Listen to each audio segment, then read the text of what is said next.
You a professional kicker, brother.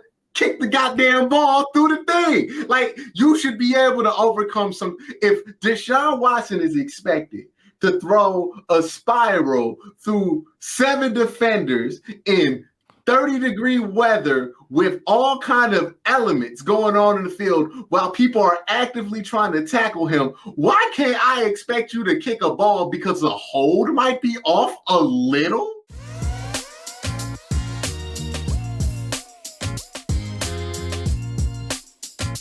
Welcome on into the barbershop, and look who it is. He came down the street. If you didn't know, GB and QC is still alive. If you missed the show, make sure you go back and check out the episode we talked about defensive line, which is strictly on Quincy's page. Make sure you like that, subscribe, follow my man. And then now I told him if he came down the street to the barbershop, we would promise him that we would not talk about kickers. He said, the only thing, G. Bush, I don't want to talk about is I do not want to get into the kickers. We don't no problems. They think I got this crazy reputation about these kickers, man. I get all kind of sideways tweets from people who like love their kickers or love. Hold on, let me switch my audio to this one. But you already know I got this reputation with kickers, man. Everybody telling me what I think about kickers. I was like, I didn't even say that. Why are we stressing this much about a kicker when we could just get somebody who could make 40-yard field goals? That's it. I go get somebody. Field goals. But you've lived through this though, Quincy. You know, back in the day when certain people wasn't making throws, they said it was because he was pressured. He felt pressured that he had to get it to him, and so therefore he was throwing the ball all over the place. When you start making excuses for one person for something else that is not even seen, you're in trouble. Just stop this. It's not the holder. Hey man, the second we got to talk about the holder, the kicker's good. You know what I mean? Yeah, right. Like the second I gotta hear about the holder is the second that the kicker's gotta go. Because clearly he's not. If he was doing his job, we wouldn't be talking about the holder. We wouldn't be starting off the barbershop, GB and QC with the kicker if he was doing his job. And let's keep it a buck, G. I don't even care if the holders are not, the hold's not good. You a professional kicker, brother. Kick the goddamn ball through the thing. Like, you should be able to overcome some. If Deshaun Watson is expected to throw a spiral through 7 defenders in 30-degree weather with all kind of elements going on in the field while people are actively trying to tackle him, why can't I expect you to kick a ball because the hold might be off a little? So small, we can't even make it out with the naked eye? This is why I have you on, because sometimes there's other people that think I'm the only one that speaks this spicy. But look, I am not the only creator. I'm the Duke of knee jerk. But at the end of the day, there are some other people that see the same things as me sometimes, and we'll like that. But we didn't bring you on to talk about the kid. Man, people don't want to say what it is, and they want to be polite about it. There ain't nothing to be polite about right here, dog. Like, it looks like what it looks like, and y'all want me to sit here and act like I'm not seeing what I'm seeing, because what I saw was the man made 3 kicks fine when there wasn't any pressure on him, and then the second he had a little bit of pressure, he got that lemon booty. G, he got tight. Okay, all of a sudden he can't make a 41-yard field goal when I didn't see this man make 60. And the fact that he makes them in practice tells me that it's the pressure that makes him miss the kicks. That's it. That's all it is. It's not the holder. We don't need to have a deep discussion. We really didn't even need to spend 3 minutes and 30 seconds on it. But here we are, because Cleveland, man, I love y'all. Y'all passionate, but y'all also the type of time to spend 3 minutes on the kicker and make me crazy. Okay? Well, listen, we're not going to spend much time on the kicker. I brought you on here to talk about the identity of the Cleveland Browns, which is a much better I think that this is a much better topic for like-minded individuals. Now, look, here's the thing. Obviously, we could do blogs all day, and we've been talking about this situation with the national media and how they view Deshaun Watson, and the numbers is off. These dudes be acting like gonna throw for 2,700. They hate and talk about I can't even watch the Cleveland Browns because of what's going on. And I'm just like, every day it's a new dude. Maybe that's the memo they passed around to all the big wigs, the national guys. But for the local guys that's around it, there's no way that Deshaun Watson is going to be the 15th or 16th rated quarterback in the league. When you watch and when you look at the Browns, right, and you look at what they've established, let's get to the first things first. What is ultimately this playbook going to look like? I mean, we've seen Nick Chubb. We've seen him like tight ends. We've seen the fact that Elijah Moore has been getting a lot of love. They did some different things with him running the football. We've seen what they're doing. To you, at the core of what the Cleveland Browns are in 2023, what will this offensive playbook be, and what will they hang their hat on? One of the things I'm going to give Stefanski a lot of credit for is he was successful without a marquee quarterback, right, offensively. Yeah. And for guys like that, and we talked about this in the previous video, like Kyle Shanahan, he has a hard time with that, right? Like that's been if you ever wonder why Kyle Shanahan has never won a Super Bowl, it's partly because he has a hard time deferring his offense to somebody more talented. It happened with Robert Griffin III. That's why he hated him his entire time there. It's happening with Trey Lance. Like he has a hard time deferring to letting guys do what they do well. He has a strict system. That's why he hated Johnny Manziel, who is the antithesis of what Kyle Shanahan does.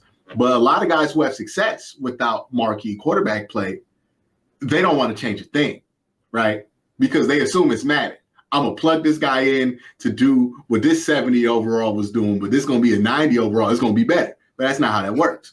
In the NFL, when you have a franchise quarterback, your offense is not named after your coach. You know what I mean? It's named after your quarterback. It ain't the Andy Reid offense anymore. It's the Pat Mahomes offense. Yeah, and I promise you, if Pat Mahomes ever leaves Kansas City, he's running the same plays. The playbook's going with him. He's tucking that whole thing. What did when Peyton left and played under John Fox? They weren't running John Fox's plays. They were running the same Peyton play. Hell, Peyton ain't even changed the terminology. Nope. Okay, nope. Big Ben, all them offensive coordinators Big Ben had last 7 years of his career ran the same offense. Matt Canada talk about I'm about to run wide zone, but then the Big Ben out here throwing the ball 50 times. They ain't wide zone. Like Bruce Arians left, nothing changed. She's like, yeah, I'm gonna keep that. I'm keeping all that. I say all of this to say the Browns invested a ton into Deshaun Watson. This is going to become the Deshaun Watson offense. You're going to run things that Deshaun wants to run. That doesn't mean that Kevin doesn't have input. That doesn't mean that we're not going to see some familiar stuff, right? We saw the orbit screen. We're seeing some of the Deebo Samuels wide zone stuff that we're doing with Elijah Moore. We're seeing some of those elements being taken in there, but it's going through the filter of Deshaun Watson. That's the change, right? Instead of this being AVP and Kevin cooking up what's going to be in the playbook and it goes through the filter of Kevin and AVP are cooking up stuff alongside with Deshaun Watson. And ultimately, Deshaun Watson is going to have the green light on what stays in the playbook and what goes out of the playbook from a passing perspective. When you look at some of the run stuff, it's going to be a little different, right? Because you're not going to be under center as much, but you'll still be under center some. You're going to do more pin pull out the shotgun, which this offense has been moving towards anyway. And we saw that they needed to make an adjustment because we saw that the run game kind of became predictable at the tail end of last year. So this is a change that needed to happen both for Nick Chubb and Deshaun Watson. I don't know if you listened to Nick Chubb's interview with Ryan Clark and him. He was like, man, I saw a too high safety. And his face lit up because he's like, I never see too high safety. High safety. Come on, man. Listen, when you see two high safeties, and that's why I always tell people, man, like, you know, he may not get the type of touches that he was getting before. If he gets a couple less touches, that's okay. Because to me, if you want to run two high safeties and you want to be a nickel because they're in shotgun, good luck tackling Nick Chubb, a guy who's already averaging almost 5'3", 5'4" carry. He might average 6 yards a carry messing around with these guys. And we're just talking about what we know about Nick Chubb based off of the work that he's done already. And we have to remember, since 2019, when teams have played the Cleveland Browns, Nick Chubb has been the number one focal point of the defense. Yep. Whenever they interview Mike Tomlin and the Browns play the Steelers that week, what Mike Tomlin talking about? We got to find a way to cover, get rid of Nick Chubb. We got to take him out the ball game, right? That's the number one thing for every defensive coordinator that's ever played the Cleveland Browns since 2019. And Nick Chubb's done what he's done against that kind of pressure. And at a position where it's fairly easy to take you out the game if you want to, if you're a pedestrian.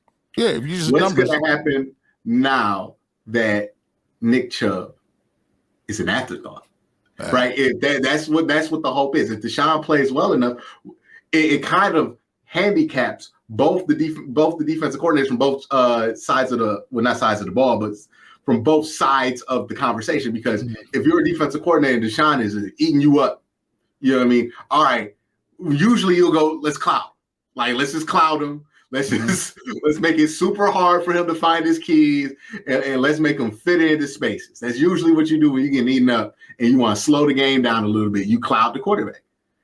You can't cloud if Nick Chubb's in the backfield, because Nick Chubb against cloud. Okay, he goes 70 carries, 20 yards a carry. I mean, it's gonna be a problem. It's gonna be a problem. So you can't go to cloud. If your defense and Deshaun's eating you up, if Nick Chubb starts eating you up, you're not going to go to a 10-man box. You can't. You're not gonna get outside of a. Maybe you go to 8. Maybe you just stick to an 8-man box, right? Maybe you decide to run base. The adjustment to Nick Chubb isn't how many people are in the box now, G. It's the position package that they throw out there, right? Right. Okay, we can't be a nickel. We're going to have to be a base. Now you could throw out 3 wide receivers, run trips when they in base, and then you got Elijah Moore on a linebacker. These are the games you can play because it changes how you have to adjust to the Cleveland Browns because of the passing game. Because now it's not about how many guys are in the box. The guys in the box are going to be the guys in the box. You can't really play around with that if you feel like the quarterback's good. You got to play around with your packages now. It's pick your poison. I wanted to get to this as well. A couple of guys, and I didn't even have him on a rundown, but I just wanted to get into, me, Jedrick Wills. He's a guy. He's the next guy on the list.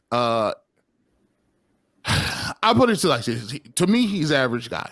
I want to ask you, what do you thought about DeJuan Jones so far? I think there was a couple of, I probably say yesterday, I think Cameron Justice had it where he had started playing. He had got 10 or so reps at left tackle, which to me, when he was coming out, I said, oh, no, there's no way that I'm not going to get him with Bill Callahan and have him take some left-handed. He's going to get in that left tackle game. Trust me. He's way too big. He's way too heavy-handed. And I like the fact that they're moving him around a little bit. I like that. I even think Luke Whippler is showing that he could play in this league. I thought he came out a little bit early, but he's showing that he's had a decent PFF grade, actually the highest one out of the centers so far in the preseason. Now, granted, these guys are taking a lot more snaps than everybody else, but what have you seen from DeJuan Jones so far, and do you think that he's a guy that could see the field this year? When DeJuan's feet are purposeful, he's unget passable, right? There have been a couple plays in the preseason where he was actively trying to be right with his feet. Mm-hmm. And you're like, oh my God, if he blocks like that, with that length, with his size, I don't know who gets past him that's not elite, right? But the issue with him right now is that he's been living life on the I'm so damn long, my feet can be wrong program. Yeah. That he has a lot of that to break out of him, right? I think you saw that with Nolan Smith, where he went up against Nolan Smith. That's different. Nolan Smith was like, I'm too quick for your feet to be bad. It don't matter, because he tried to long him, and Nolan was like, oh, quick feet, quick hands. And definitely then the hands went back, and then he went underneath him and pushed him and showed him it don't matter how big you are if your feet ain't proper, right? So that's the thing with DeJuan. I think, hey, he's going to take a little bit of time here. He's already better than James Hudson. And I know people are going to say it's concerning for Jed Wills that he's playing at left tackle. No, they're trying to get him at swing tackle right now. Yeah. Which tells me that James Hudson, time's ticking, man. Time's ticking because they have already made the determination. They think he's better than you at right tackle already. Oh, no, he definitely is. I think that James Hudson is for being a former defensive lineman, he gets beat way too easily with speed. And I'm like, well, you should be anchored, right? You can bull him. He has no anchor. He cannot drop his anchor, and you could just bull him if you get under him. And he plays so wide sometimes. Like, he kind of plays in a way as if when you watch James Hudson, it's kind of like watching a basketball player play defense. Like, when you see him out there, because he gets more in a defensive stance than he does in a pass blocking stance. And that's part of the reason he does that is because he for whatever reason, doesn't have a good anchor.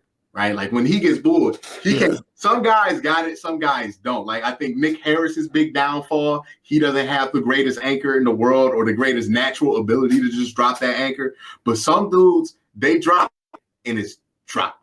Like it's crazy when you see it, but. Because and then you can always tell a good one because they keep their head out of the block, they sit back in that chair, and when they hit you with that punch, they're like, "Oh, it's over." You might as well chalk that stone off. Alex Mack used to do what I used to call unstoppable backbend. He would just have his feet planted, right? And it just be his spine be all the way back here, but the feet don't ever move. Right? And he is just right here holding that block. Like some dudes can drop the anchor, some guys just can't. And that's the issue that James Hudson is happening right now. It's like he can't drop his anchor to save his life. And the one thing DeJuan Jones can do, and again, this is like the technique isn't there for him. Yeah. Right. And I think if he goes up against more savvy players, the elite players, they're going to be able to expose this. But you put him against Joe Schmo. He's gonna eat them up. He's gonna eat them up because they can't do nothing about that size and length. But that's where DeJuan's gonna have issues on the fringes. I worry about him playing on the left side because his feet aren't great on the right side, right? Yeah. So you're talking about switching up your feet. His punches aren't great either. That's the other thing, right? He sometimes has a tendency to sit and punch or do a lazy punch, right? And then you bring up a great point. They asked me this on the Ultimate Cleveland Sports Show. I said it's different when you're playing right to left. He has to now be able to kick slide and have good feet on the left hand side, and it's just different. It just is. Let's get to this, and I wanted to get to this last one really quickly before we get out of here talking with Quincy Carrier. Make sure you go check out his blog. Make sure you subscribe. He got 96 blogs. I don't even know where he'd be at half the time. He'd just be over there in this room just doing takes. All over the day, just takes after takes. Austin Watkins Jr. Now listen, he's a USFL guy. We were talking about the guys XFL, USFL.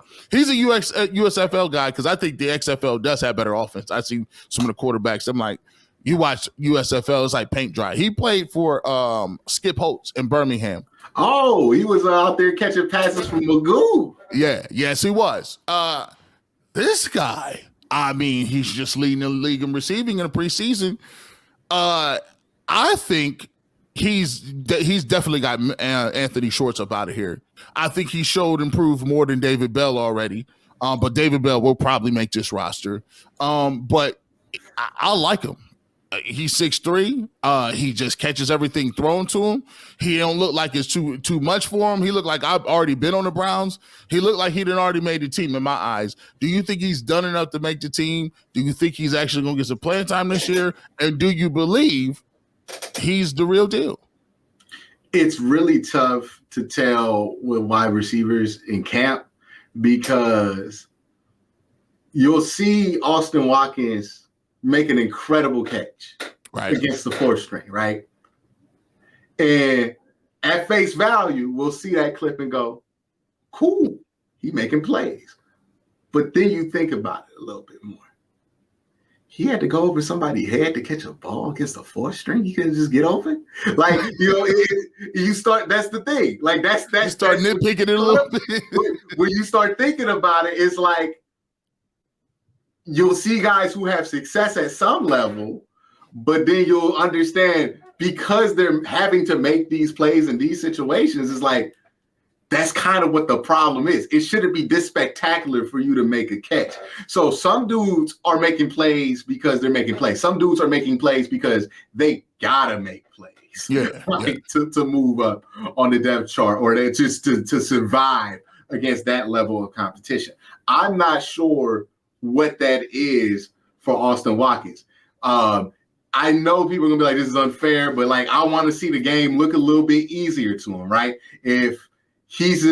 I want to see him just be able to create more separation, be able to get open a little bit more. I don't want to feel like he has to work so hard in the fourth quarter of these preseason games in order to get open, because that can be something that can hinder you, because we might joke about it right now, but coaches will look at it like this, where they're like, maybe there's something I'm missing. Why is it so hard for him to why does he have to work so hard to get open? So I would love, I know we love the plays getting made, especially by him, but it would be a little bit more helpful for his case if the game could look a little bit easier to him, right? I want to see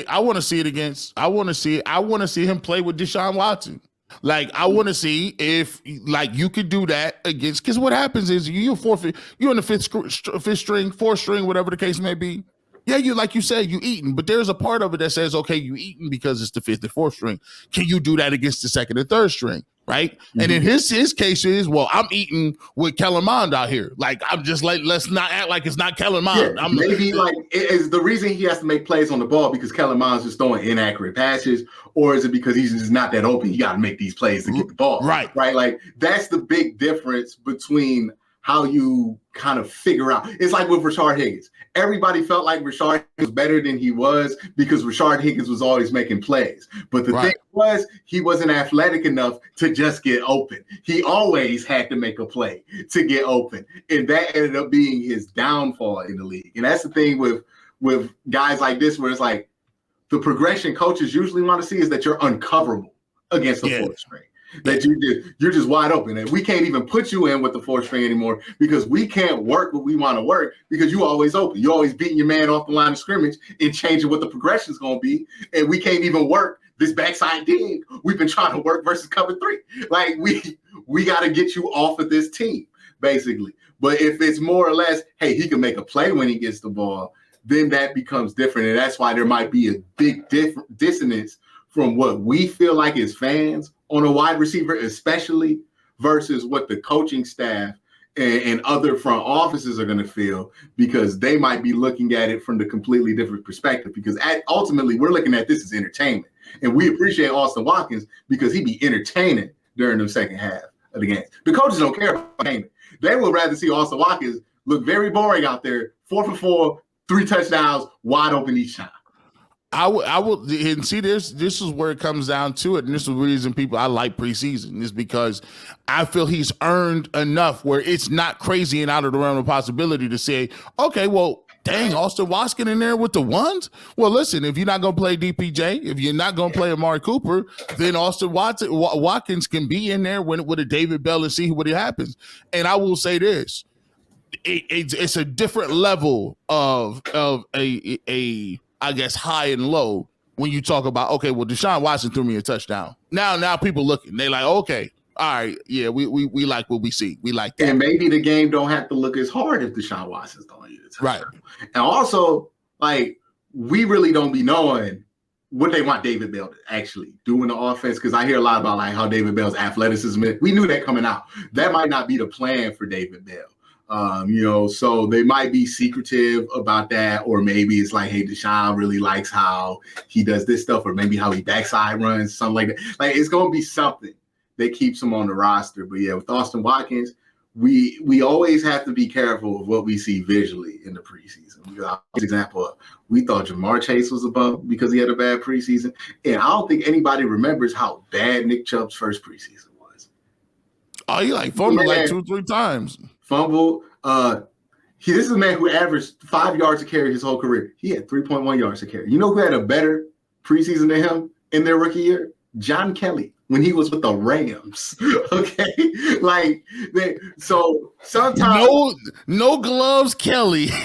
Out there looking Yep. like a 1965 fullback. He was like the 22nd ranked on Pro Football Focus running back in the preseason. So I always say take your preseason evaluations with a grain of salt. It doesn't mean that they mean nothing, but it also means like, hey, you know, Davion Davis was another dude we were super excited about because of the camp and the preseason he had, ended up getting 3 targets. You know what I mean? Like sometimes we got to take it all with a grain of salt. And with Austin Watkins, I would love for him to make the team. He's had an incredible preseason. Hopefully they find a way to fit him on a roster or at least on the practice squad. Would love to see his dreams come true. But I don't know if it's at a point to where I could demand that he's going to be on the team or anything like that, because I can see where coaches might be coming from, where they might be a little bit less excited than what the general media is going to be on. Quick 1 or 2 minutes here left before we get to the really quickly. What do you think about what's going on with the how many snaps they're gonna play? What are you looking for in this preseason game against the Chiefs? Anything you taking away from it? I called it before they announced it, man. I was on Twitter on Saturday talking about this, but yeah, 25 plays, right? I think that's enough to get two successful series, 3 series if you have a 3 and out, right? I think the idea here is let's get in rhythm. Let's get Deshaun and act. You know, fighters have this thing called fight speed, right? And when they're sparring and somebody pisses them off, you activated the fighter's fight speed, right? And all of a sudden they start punching for real. They start moving their head and everything and really like fighting you like it's an actual boxing match. What you want to do is get Deshaun Watson to activate his fight speed. Right? Like, okay, get in there. Don't just spar, right? Because practice, you're smart, right? You're not trying to hurt each other. You're trying to, get some things working and all that, but you want him to get his fight speed in this preseason game. So really get him in his game, get him into the habit of sitting down, re-getting that energy back up, getting back out there. So you want to just see him get his fight energy up. I think that's what you're going to want to see from Deshaun. Defensively, they already kind of did it. So I would expect less out the defense, right? Because they played them pretty much 25, 30 plays. So maybe you do that again. Maybe Jim Schwartz is a little bit old school. You see the older coaches. Andy Reid going to have them boys out there for a half, more than likely. Yeah. So it's going to be something along those lines. But yeah, I would expect that the ideal here for Deshaun is to get his fight speed activated, get him used to the speed of the game. And that's what I think he was most uncomfortable with last year, because you notice the interceptions happened when his fight speed got activated, right? Like the one interception he threw in his first game back, you saw on his feet, he was excited, right? Like he was excited. He thought he saw something and he just ripped the ball. But since his fight speed was activated, but he was so used to sparring, he wasn't looking at the same speed that he was thinking, and he ended up throwing an interception, not seeing a safety. So you just want to get that active in him, get him used to that, so you run into less of those problems during the regular season, and he can trust himself when he gets into that zone. I think you said it perfectly. I think that fight speed is going to be, accelerated a little bit because he's playing against a guy he was once compared to. People forget, when you talk about the pantheon or the pecking order, when you talked about Mahomes and you talked about Watkins and Watson and some of those other guys, Deshaun Watson was mentioned as a top 5 quarterback, top 3 quarterback in the league. Like it was nothing. So I think he'll be excited to get back out there to show what he can do against an opponent. I think the team will be fired up because, as we all know, whether it's preseason or not, Kansas City, that's the road to go through Kansas City. So it is what it is. And you know what? It's glad to get my man back on the channel, GB and QC. So we had to pull up and see what was going on. Quincy, tell everybody where you can find your stuff and where they can subscribe to your content. Well, one, I think it's hilarious that this game is going to be a battle between 2 dudes who got drafted after Mitchell Trubisky. You have to think about that. Wow. That's a fireable offense. Yeah, I'm pretty sure it did get somebody fired. It is, right? There's a bunch of scouts at home right now. Not just in front of him. Like 5 spots. 7 slots, bro. It's like crazy ahead. Like, yo, it was a gap. It was like multiple picks. Like, it was like a whole 6 to 7. People, look, this is why I always say draft season is crazy, because at the same time, people were talking themselves out of Deshaun Watson after he just walked off and won the national championship game in his last college football. People talked themselves out of Patrick Mahomes after he threw the football in shorts. And if I've never met somebody who's more apt for combine season than Pat Mahomes, right? Or not even combine season. It's like it's scouting. Like when you talk about pro day season, Pat Mahomes will put the balls in the water, throw it behind his back over the goalpost. So at the same time, people were talking out of a generational arm talent at quarterback. And one of the best college football quarterbacks that we had ever seen up until that point, to the point to where his college coach is comparing him to Jordan, and he just had a walk-off national championship winner. We're talking ourselves out of those two guys, while at the same time convincing ourselves of Mitchell Trubisky, who went 8-4 at North Carolina. 1 year. 1 year production. Hey, man. Just goes to show you. That everybody working in the front office ain't a genius. All right. Like, everybody. They say, what do you guys know? You guys don't know. You guys don't get paid. Well, listen, for what they doing, I could get paid. I'm just saying. My boy Vaich Lombardi has a great saying about this. Not everybody's good at this, and there's nothing GMs love to do than talk themselves out of good football players. Happens all the time. And that was a crime. We talked ourselves out of 2 good quarterbacks at the number 2 spot. But you can find me on YouTube. Just search Quincy Carrier. I'll pop up Q and Code on Twitter, on Cleveland.com. Basically, where you see my face, click there, hit a like, comment down below, show some support, hit the Patreon, maybe join the membership if you want to. But appreciate you having me on, G. Bush. Always fun to come down. I'm going to have to make a couple visits during the season. You know where to find me. It's looking roomier in there. You know, you got the barber pole. UCSS is paying you well, huh, brother? You can come to the crib, come to the spot. You know what I'm saying? I'll have my wife make you some food. The last time we had to eat out, this time you can come to the house. You went from one barber pole, you got 2 barber poles in there. I noticed the and an on-air side, a custom G. Bush on-air side. All right, you know what I mean? Hey, listen, all right. This guy got 8 Patreons. Yeah, you see, those streams must be going crazy. I see Michael Parsons retweet G. Bush. I'm just saying. Michael Parsons ain't never retweet me, so I'll take them. If you want to trade the retweets for the views, give me the views. All right, Quincy, I appreciate you. Have a good day. We'll talk to you soon, man. All right, man. You have a good one. Peace out. And for the barbershop, hit that like button, hit that subscribe button. Make sure you get the notification bell. You already know what it is. Peace.